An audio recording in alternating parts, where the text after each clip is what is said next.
লেখক তার পার্টনারকে মেম সাহেব বলে ডাকে। লেখকের পার্টনার লেখককে এমনভাবে ইন্সপায়ার করে, মানে ইটস ট্রুলি আনবিলিভেবল। তুমি বুঝি সবকিছুর জন্য? মেয়েটা বলছে যে ১০০ বার। লেখক বলছে যে, তবে কি করব? কি, কি না করবে তাই বলো। বুঝতে পারতেছেন খুব সুন্দর কথা ভাষাগুলো। আমার কাছে মনে হয়েছে যে এই বইটা পড়ার পর মানে ভাষাতেই ভালোবাসা। ইটস ফিল গুড যে হচ্ছে সংসার নিয়ে কেউ কথা বলতেছে। মেম সাহেব হন্তদন্ত হয়ে দৌড়ে মিছিলে চলে যায়। আনফরচুনেটলি মেম সাহেবকেই আ সাধারণত যেটা হয় আমি প্রতিদিন ভিডিও করার আগে বা যেদিন ভিডিও করি সেদিন ভিডিও করার আগে আমি একটা স্ক্রিপ্ট নিয়ে বসি। যে আজকে এই পয়েন্ট নিয়ে কথা বলব। বাট মেম সাহেব এমন একটা বই এটার জন্য আমার মনে হচ্ছে আমার মাথায় যা আসবে আমি তাই বলব। There is no script, there is nothing. গত বছর আমি বইটা পড়ি, রিভিউ করা হয়নি। বাট এত সুন্দর বই যারা হচ্ছে সম্পর্কে লিপ্ত থাকে বিবাহের পূর্বে এবং বিবাহের পরে। ধরেন যে কেউ একটা মানুষের সাথে সম্পর্কে আছে। এখন সাধারণত যেটা হয় যে সে হচ্ছে অপর মানুষটা যে কীভাবে তাকে ইমপ্রুভ করতে হবে সেটা নিয়ে চিন্তা করে না।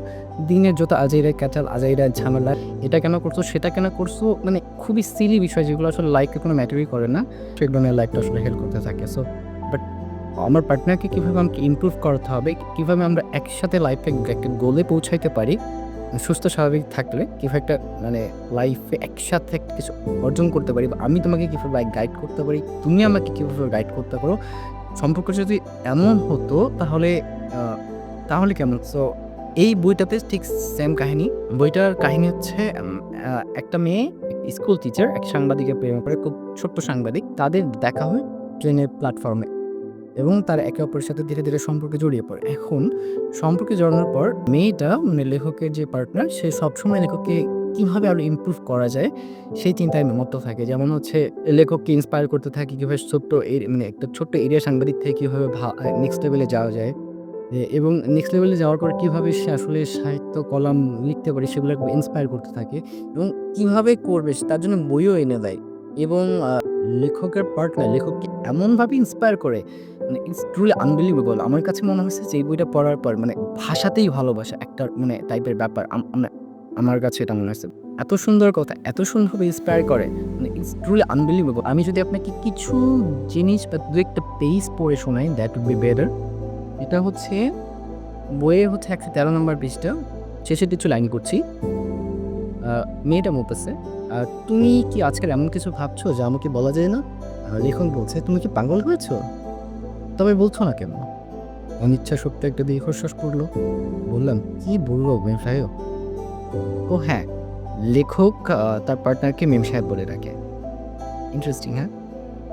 নতুন কিছু ভাবছি না, ভাবছি নিজের কর্মজীবনের কথা। আর আর কতকাল এমনি অনিশ্চয়তায় থাকবো বলো?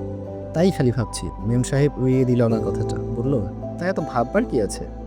কেউ একটু আগে, কেউ বা একটু পরে জীবনে দাঁড়ায়। তুমি না ২ বছর পরেই জীবনে দাঁড়াবে? তাতে কি ক্ষতি হলো?" বুঝতে পারতেছেন? তাড়া নাই। আমাকে কালকেই বিয়ে করো।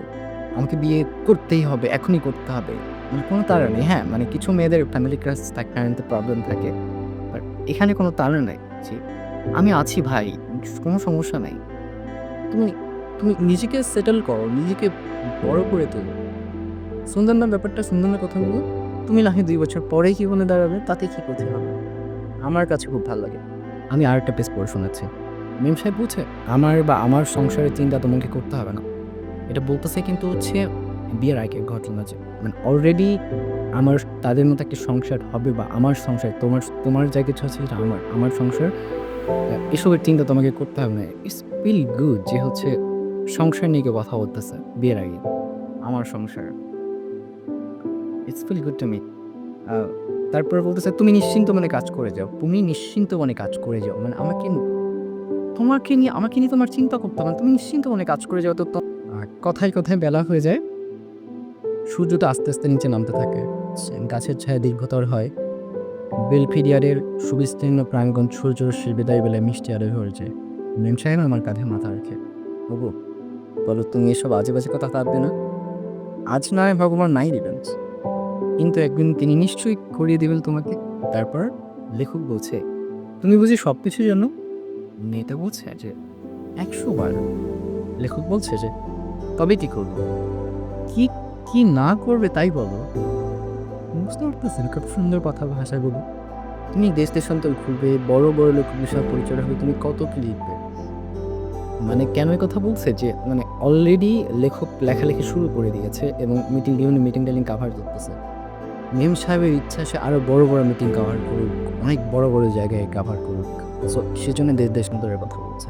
সো এই যে কত সুন্দর ভাষা, তুমি বুঝি সব কিছু জানো, সে বলতেছে ১০০ বার জানি তোমার সব কিছু। মানে এখানে আরো অনেক সুন্দর ভাষা আছে। তারপর যেটা ঘটে যে এরকম করতে, করতে একসময় আসলে লেখক মেম সাহেবের চাপে পড়েই হোক বা যেভাবে হোক ভাগ্যের জোরে হোক, মেইনলি মেম সাহেবের চাপ, মেম সাহেবের প্রেশার, মেম সাহেবের প্রেশারের পরে সে একসময় কলকাতা থেকে দিল্লি, দিল্লি থেকে একদম মানে ন্যাশনাল থেকে ইন্টারন্যাশনাল লেভেলের একটা সাংবাদিক হয়ে যায় আসলে ইন্ডিয়ার।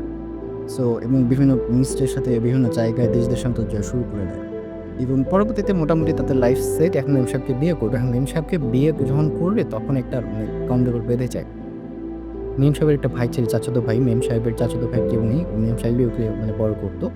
মেম সাহেবের চাচাতো ভাই তখন মোটামুটি মেট্রিক দিবে বা ইন্টার দিবে। তো তখন মোটামুটি দেশের মধ্যে একটা গন্ডগোল লেগে যায় এবং মেম সাহেবের চাচাতো ভাই রাজনীতিতে জড়ানো শুরু করে দেয়। একদিন রাজনীতির গন্ডগোলে রাস্তায় মিছিল হয় এবং মেম সাহেবকে একজন এসে বলতেছে যে, "আপনার ভাই গুলি খেয়েছে।"